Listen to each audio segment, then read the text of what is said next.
అదేవిధంగా ఇంకొక అంశాన్ని గుర్తు చేయదలుచుకున్నా.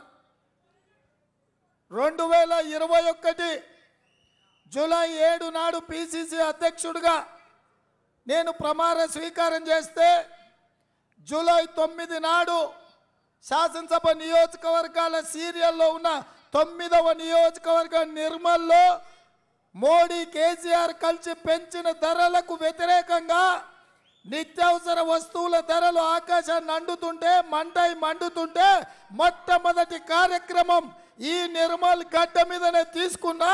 ఆనాడు చెప్పిన,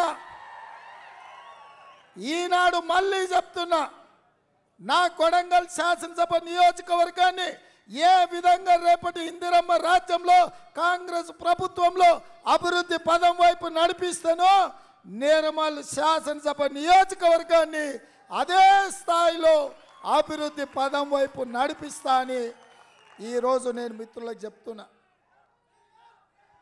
ఇదే కాకుండా రెండవ కార్యక్రమం, కాంగ్రెస్ పార్టీ అంటే దళితుల పార్టీ, కాంగ్రెస్ పార్టీ అంటే గిరిజనుల పార్టీ, కాంగ్రెస్ పార్టీ అంటే ఆదివాసీ బిడ్డల పార్టీ.